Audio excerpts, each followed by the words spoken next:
قرآن مجید سے پہلی دلیل جو میں نے تلاوت کی 10واں پارہ ہے، سورۃ توبہ ہے۔ اللہ رب العزت نے ارشاد فرمایا ثانی اثنین اذ ہما فی الغار اذ یقول لصاحبہ لا تحزن ان اللہ معنا۔ کئی دفعہ حضرت سیدنا صدیق اکبر رضی اللہ تعالی عنہ کا جو عشق ہے رسول اللہ صلی اللہ تعالی علیہ وآلہ وسلم کے ساتھ،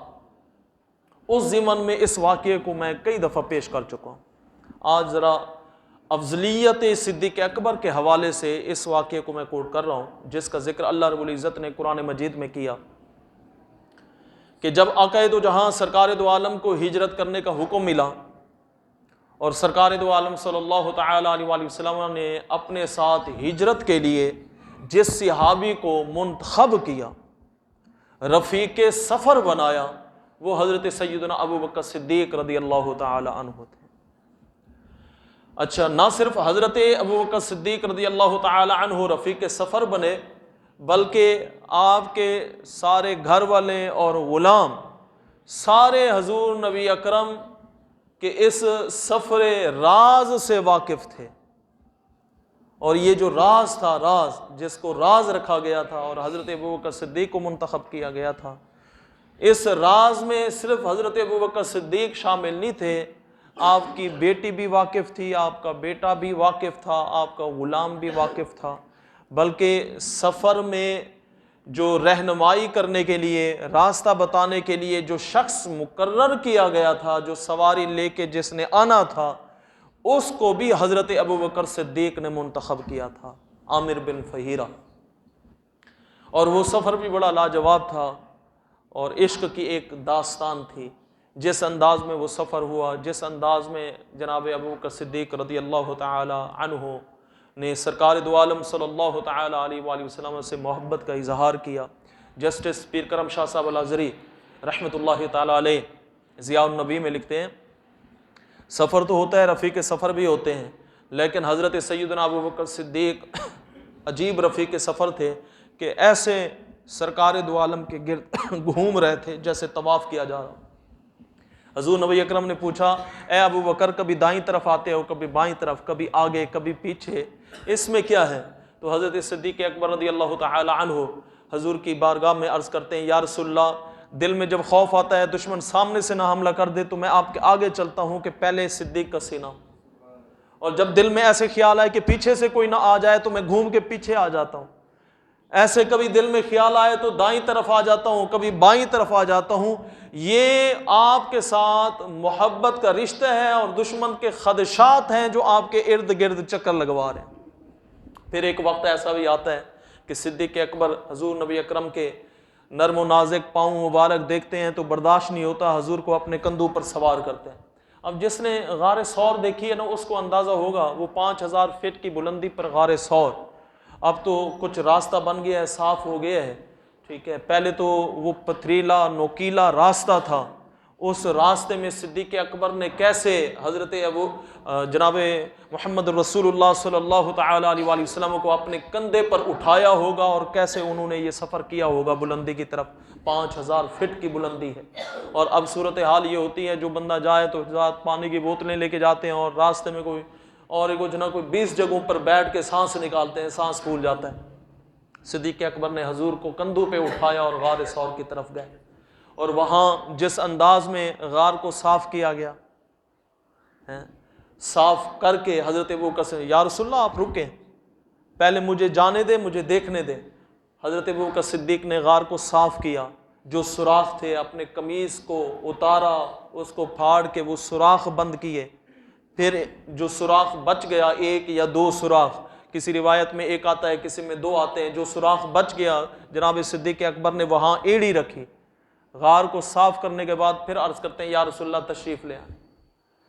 اور آپ اندازہ لگائیں وہ کیسے خوبصورت لمحات ہوں گے جب حضور نبی اکرم تھکے ہوئے اس غار میں گئے، اور جو اندر گئے ہیں ان کو پتہ ہے کہ غار کے اندر جائیں نا بیٹھ کے نفل پڑھ سکتے ہیں، کھڑے ہو کے نہیں پڑھ سکتے، وہ بہت تنگ غار ہے۔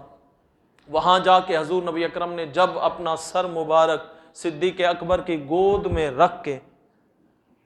آپ جب سوئے ہوں گے، اس وقت صدیق اکبر کے کیسے بخت جاگے ہوں گے، کائنات جس کے دیدار کے لیے ترستی ہے،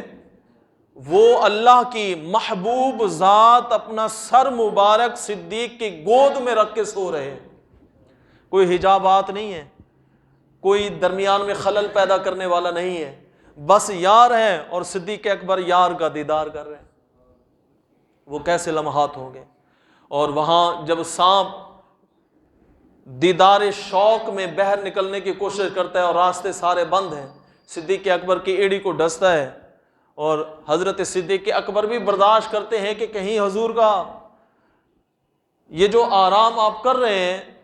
یہ آرام خراب نہ ہو جائے، کوئی خلل نہ آ جائے، آپ وہ درد برداشت کر رہے ہیں، حضور کو بیدار نہیں کر رہے ہیں۔ آنسو نکلتے ہیں، حضور کے چہرے پر گرتے ہیں، حضور بیدار ہوتے ہیں، پوچھتے ہیں صدیق اکبر کیا ہے؟ عرض کی یا رسول اللہ سانپ ڈس رہا ہے، لیکن محبت نے گوارا نہیں کیا آپ کو بیدار کرنے کے لیے،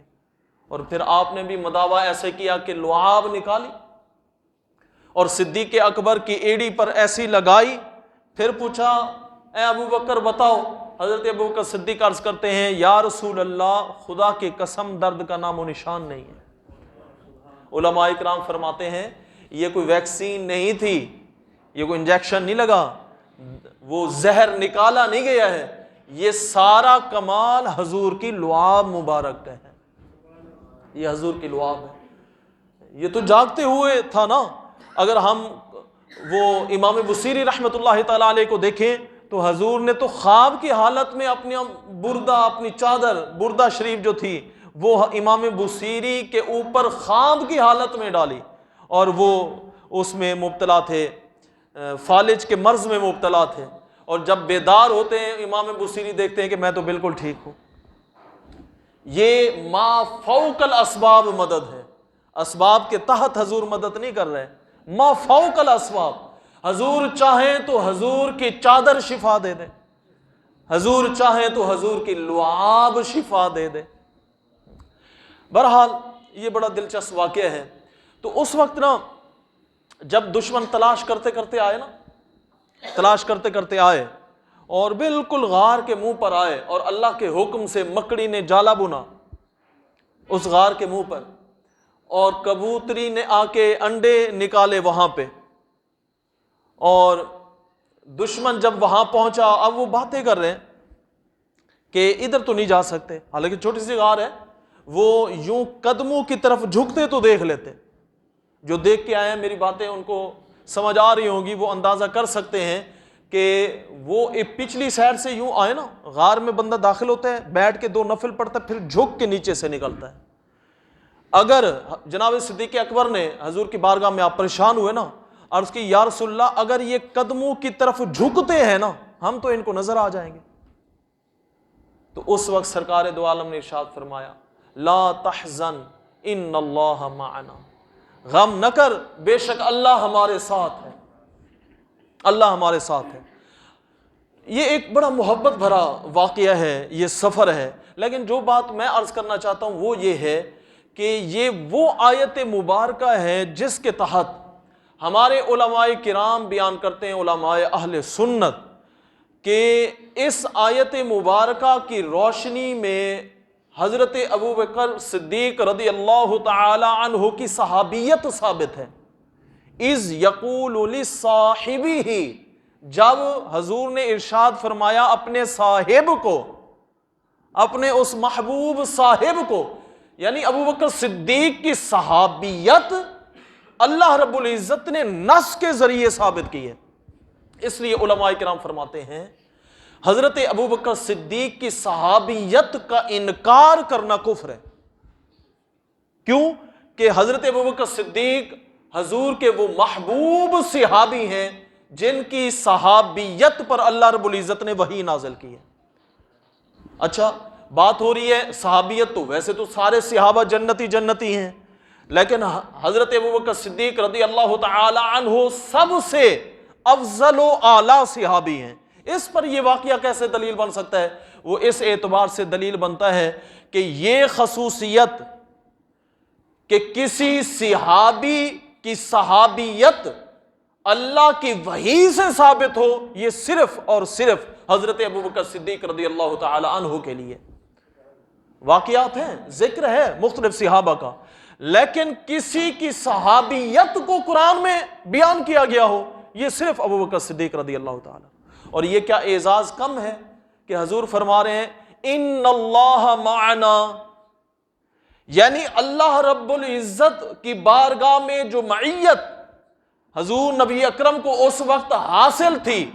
جو قربت اس وقت حاصل تھی، اس قربت و معیت میں جناب ابو بکر صدیق بھی شامل تھے۔ یہ تھوڑا اعزاز ہے، یہ بہت بڑی فضیلت ہے، یہ بہت بڑی خصوصیت ہے، اور جس بنیاد پر علماء کرام فرماتے ہیں حضرت ابو بکر صدیق سب سے افضل و اعلیٰ ہیں صحابہ میں سے۔ اچھا یہاں